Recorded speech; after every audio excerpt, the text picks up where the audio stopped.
नमस्कार। शिवरात्रि के इस विशेष दिन की आप सभी को शुभकामनाएं। शिव सत्य और शिव के सारे संदेश आप जीवन में अपनाएं, यही मैं मनोकामना करती हूँ। और आज हम जो बात कर रहे हैं शिव शक्ति श्रृंखला के इस भाग में, वो ये है कि ऐसे कौन से रहस्य हैं जो शिव ने पार्वती को बताए थे जीवन जीने के लिए। एक मनुष्य को भी जीवन में इन सारे संदेशों की, इन सारे रहस्यों की, इन सारी पॉजिटिविटी की आवश्यकता पड़ती है। तो आज का ये एपिसोड बहुत महत्वपूर्ण है जीवन जीने की कला के लिए, शिव के संदेशों के साथ। जब माँ पार्वती ने भगवान श्री शिव से पूछा कि सबसे बड़ा धर्म क्या है और सबसे बड़ा अधर्म क्या है, तो भगवान शिव का जवाब था कि सबसे बड़ा धर्म है सत्य बोलना और सत्य का साथ देना।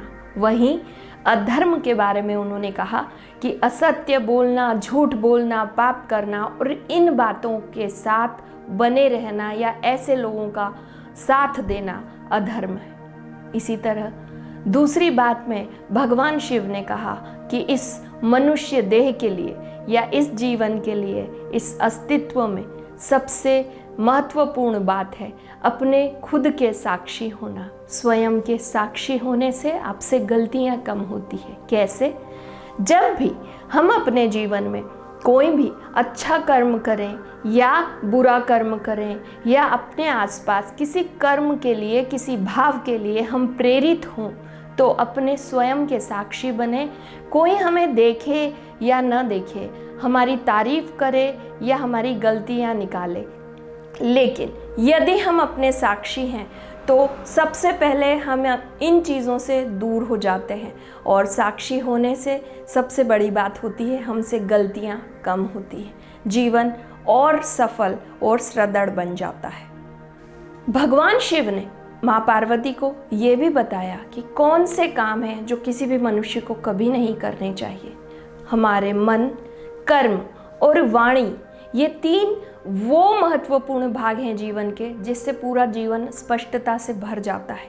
मन, कर्म और वाणी से कभी भी पाप की तरफ अग्रसर ना हो, किसी भी झूठ कार्य की तरफ ना जाए, क्योंकि आपके मन में किसी भी काम के प्रति, यदि किसी व्यक्ति के प्रति पाप समाता है तो उसका भोग हमें भोगना ही पड़ता है।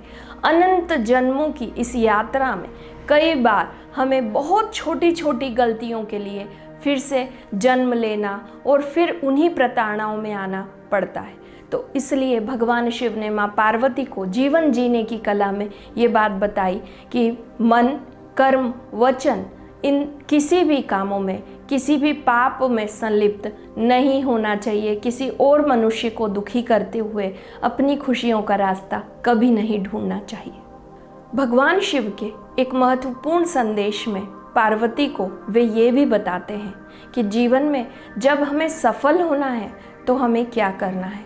सबसे पहले हमें सफलता के मार्ग में यदि कोई बाधा आ रही है, हमारे कर्म बंधन में या हमारे दृढ़ निश्चय में किए जाने वाले कर्म में कोई ऐसी बाधा आ रही है और हम उसमें लगातार आसक्त हो रहे हैं, तो हमें आसक्ति छोड़नी होगी। आसक्ति छोड़ने का सूत्र उन्होंने बताया कि किसी व्यक्ति या परिस्थिति के वश हम आसक्त हो रहे हैं तो हमें उसमें दोष ढूंढना शुरू कर देना चाहिए। हम जैसे ही दोष ढूंढना शुरू करेंगे, हमारी आसक्ति उस संख्या में कम होती चली जाएगी और जब ये चीज़ें कम होंगी तो हम अपने मार्ग, अपने कर्म बंधन की तरफ फिर से प्रेरित हो जाएंगे। इसी तरह से यदि हमारे जीवन में संतुलन बना रहे, वो भी बहुत आवश्यक है। संतुलन किस चीज़ का? कर्म का संतुलन, भाव का संतुलन और हमारे खुद के स्व के होने का संतुलन। यदि ये संतुलन की प्रक्रिया जीवन में बनी रहती है तो सफल होना हमारे लिए निश्चित हो जाता है। इसी तरह किसी भी तरह की आसक्ति में नहीं फंसने के बारे में भगवान शिव ने माँ पार्वती को ये सारे संदेश दिए। इस शिवरात्रि आइए हम सब संकल्प लेते हैं अपने उज्जवल भविष्य के लिए। भगवान शिव के इन सारे संदेशों को हम अपने जीवन में आत्मसात करेंगे और जीवन को ज़्यादा सफल बनाने की तरफ प्रयास करेंगे, बिना किसी आसक्ति के, संतुलन बनाकर, बिना किसी झूठ के, सत्य के साथ। तो ये संकल्प रहा इस शिवरात्रि का। धन्यवाद।